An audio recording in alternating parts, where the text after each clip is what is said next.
I kindly request everyone to please make their way back to the hall. I request everyone to please be back in the hall. I request everyone to please settle down as we are about to begin our next session. I request everyone to please settle down. Now we will move to an important part of the entire conference, which is the reading of Kathmandu Declaration. I would like to invite my colleague, Ms. Asna Koirala, the Human Rights Officer of NHRC Nepal. Good afternoon, Honorable Chairperson, Honorable Commissioners, esteemed delegates, and participants. I would like to begin the reading of the declaration by acknowledging the drafting committee members of the declaration, and I would also request the declaration drafting committee to come in front of the stage to take a photograph.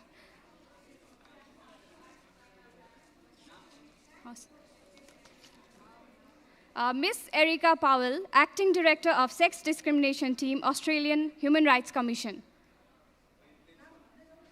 Ms. Fasoa Aisat, Manager of Capacity Development, Asia Pacific Forum of NHRIs, APF.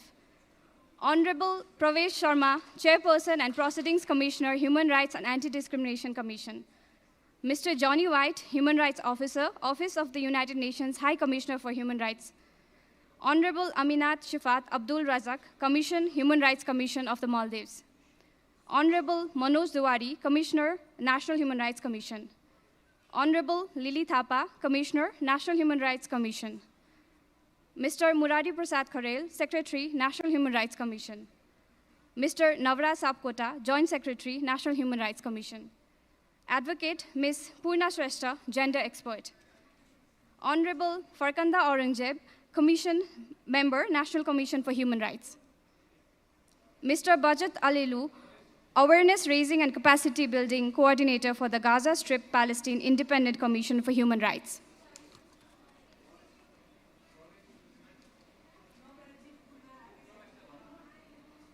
Honorable Pravesh Sharma, Chairperson and Proceeding Commissioner, Human Rights and Anti-Discrimination Commission. Could you please come in front of... Now I'm going to read the Kathmandu Declaration on Gender Inclusion in National Human Rights Institution to be adopted today as an outcome of ongoing 3 days international conference on gender inclusion in NHRIs. I will read each paragraph of the declaration, and I would request everyone to show your endorsement if you agree by clapping. Otherwise, if there is any concern, kindly raise your hand and provide your valuable input, which will be accommodated as per the floor endorsement. Acknowledging the initiation,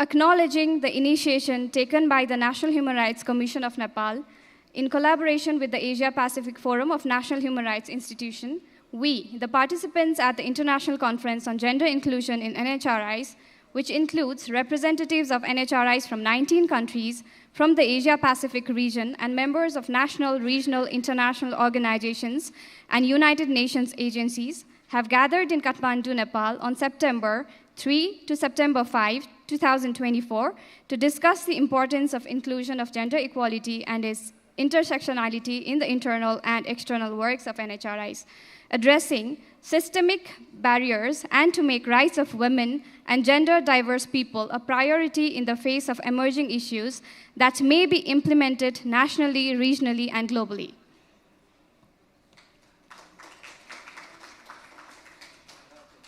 Reaffirming the crucial role of NHRIs in safeguarding and promoting human rights at the national and international levels and their specific efforts in strengthening gender equality commitments in its institutional structure and operation in compliance with the principles relating to the status of national institutions, Paris Principles, and the general observation of the Subcommittee on Accreditation, SCA, particularly number 1.7, on ensuring pluralism of the NHRIs and the Amman Declaration, a program of action adopted at the 11th International Conference of the Global Alliance of NHRIs, Gandri, in 2012.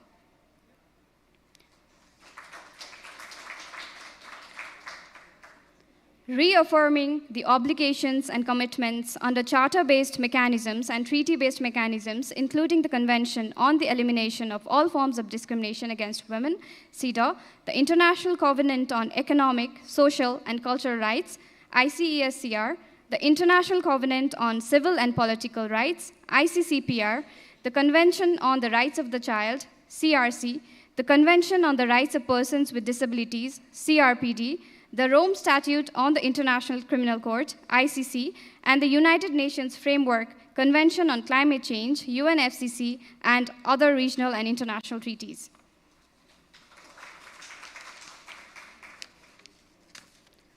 Reaffirming the commitments and consensus generated gradually towards gender equality through evolving discourses in various global platforms and the consensus documents, including the Sustainable Development Goals, specifically its Goal 5 on gender equality and 13 on climate action, the Vienna Declaration and Program of Action adopted at the World Conference on Human Rights, the Program of Action adopted at the International Conference on Population and Development, ICPD, and the Beijing Platform for Action, BPFA, adopted at the 4th World Conference on Women.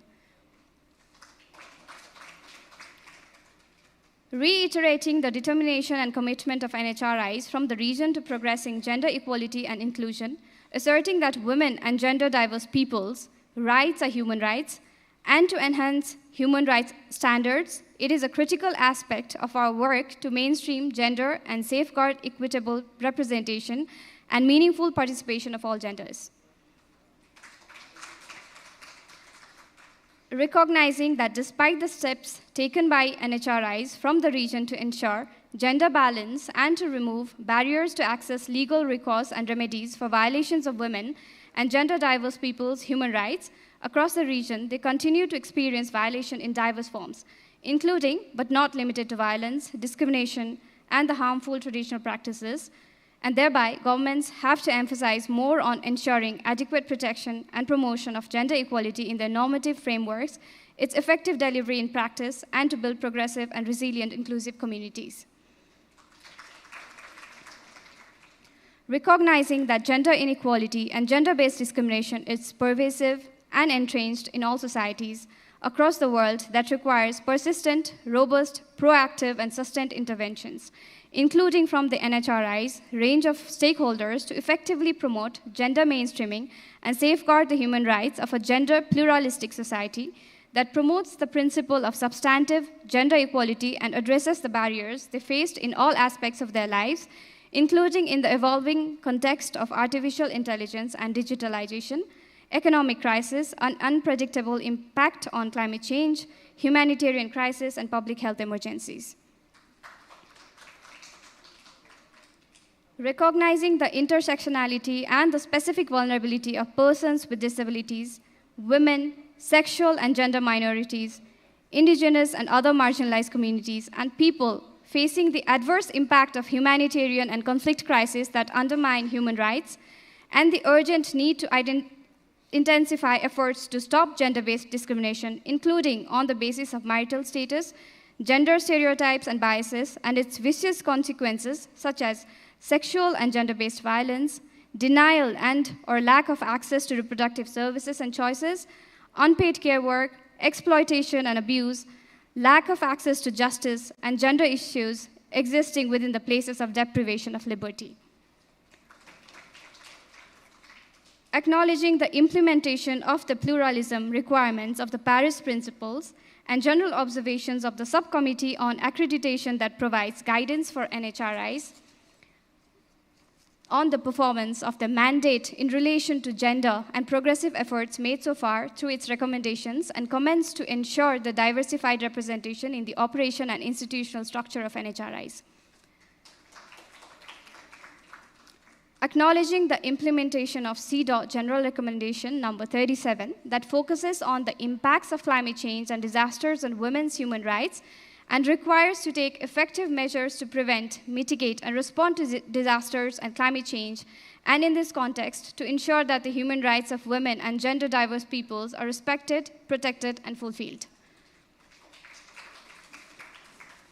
Noting with great concern that the systemic discrimination at the normative levels and in actions in all aspects of the society including the structure and operation of NHRIs, the backlash against gender justice, and shrinking spaces for human rights discourses that undermine freedom of choices, as well as security and or protection of human rights defenders, committed for gender equality and inclusion requires firm actions to retain the gains that made so far in the human rights arena and to ensure state accountability towards human rights violations of women and gender diverse peoples.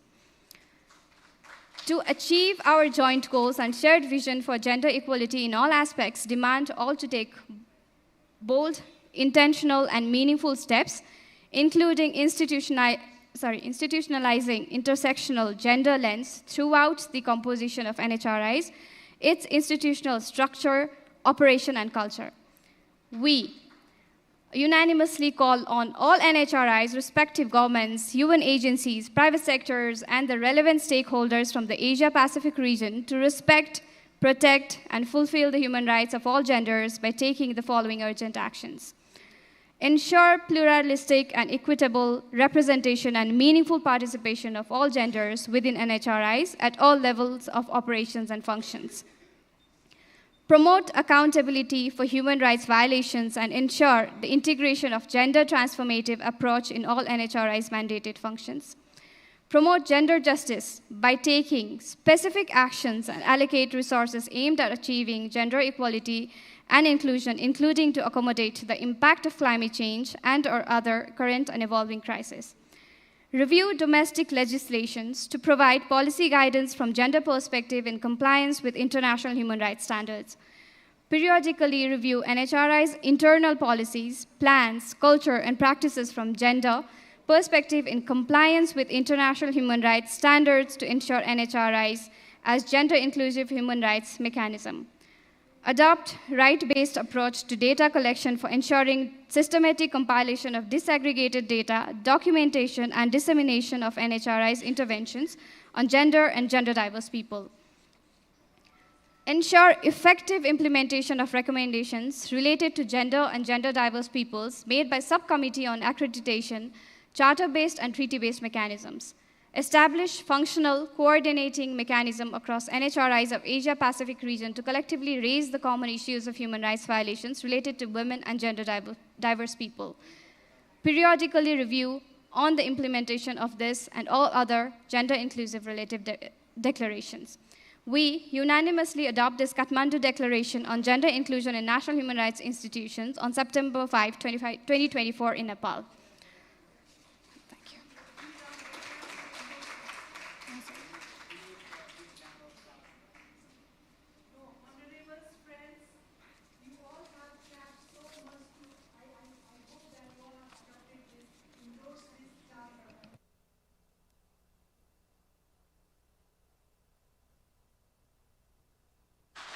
Tap of round means you all are obliged to follow. If you have some points, you can just clarify over here. Thank you. Thank you so much, actually. I repeat my thanks to National Human Rights of Nepal. I don't know whether my suggestion will be valid because, you know, now we read it quick. So if you allowed us, if there is any notes or something like that, send it to the organizer or something like that. Is it fine?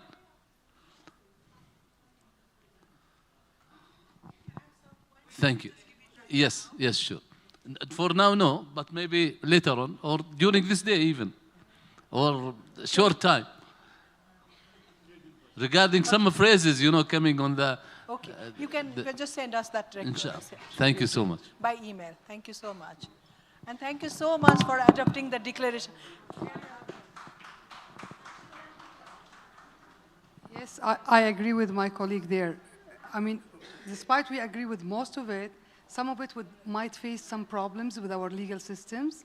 So we need to, you know, send you our feedback on what we can take back home and what we agreed on, because some of it might raise issues with our legal system. The same, because our leadership must be proved in this announcement. Thank you very much. Okay. But I guess there's... Thank you very much. Also, I would like to thank National Human Rights Nepal, and I agree with my colleague. If you sent it this declaration within 1 week maximum, if they have any notes, remarks, comments, send it to you back, and then issues it finally draft. Thank you. We agree on that point, but because what happens is the trend like, if you have some declaration you don't want to adopt on some way, we can have rights to reservation on some points. That we can do it, or what we can do, we just wait for a week. We will send it by tonight to all of you by email. If you have some kind of a reservation or just you wanted to change some kind of terminology on the declaration, you please let us know. So by next week, we will make it final. Is that okay? And we'll send it to the APF to final endorsement of that declaration. Is that okay? If somebody is raising hands from there, is it? No, Faida? I was just agreeing to all the manifestations. Maybe we could be given time, which you already said we will be having. So I'm just agreeing to everybody. Thank you very much. But you all have, most of the points you all have agreed on that, and we are so happy that it's been adopted as a Kathmandu Declaration. Is it? So give a big clap of round for the Kathmandu Declaration on gender inclusion. Thank you so much.